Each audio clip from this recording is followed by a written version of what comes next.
अस्सलाम वालेकुम जी। काश्तकार भाइयों, आइए चलते हैं इस वीडियो में बात करते हैं बायो फर्टिलाइज़र हयातियाती खादों के हवाले से। जैसे आप महंगा सीड लेते हैं तो अगर आप इन खादों को, जो कि बहुत ही सस्ती होती हैं, तो इनको इस्तेमाल करते हुए आप अपनी ज़मीन की ज़रख़ेज़ी बेहतर कर सकते हैं, फसलों की पैदावार में इजाफ़ा कर सकते हैं। तो इससे होता यह है कि आपकी जो फसलें हैं, यानी फलीदार फसल जिनके लिए बरसीम है, लूसन है, मूँग है, माश है, चना मसूर है, मटर है, जंतर गवारा, मूँगफली, सोयाबीन, राई कैनोला वगैरह है। जैसे गैर फलीदार फसलें हैं जिनमें गंदम है, मकई है, चावल, कपास, ज्वार, गन्ना है, सब्जियात हैं, फलदार पौधे वगैरह हैं।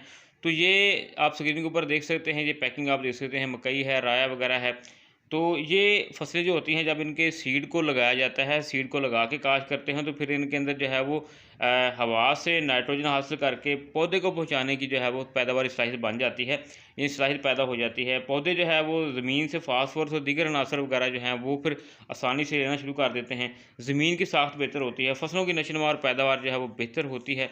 तो बहुत ही आसान इसका तरीक़ाकार होता है। इसे जो है वो किसी भी बर्तन में आप जो है वो 500 मिलीलीटर तक पानी लेकर, तो 10 चम्मच उसमें चीनी या शक्कर वाला मिलाकर जो है वो उसमें डालें, और उसके अंदर जो डाल के इसको जो है वो आप सीड के ऊपर छिड़काव कर दें, और इसे ठंडी जगह के ऊपर, साए के ऊपर रखने के बाद जब काश्त करें, इसके अंदर जो है मुख्तलिफ़ किस्म के जो है वो कार जो बैक्टीरिया वगैरह, राइज़ोबियम वगैरह जो होते हैं, तो जिसकी वजह से जो है आपकी फसलें जो है वो बेहतर पैदावार आपको दे सकती हैं।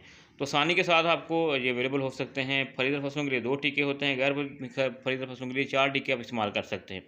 तो लिहाजा आप अपनी जितनी भी फसलें हैं, आलू है, कमाद है, सब्जियात हैं या फलीदार फसलें हैं, उनको जो है आप काश्त करें तो आपके लिए बेहतर फ़ायदा होता है।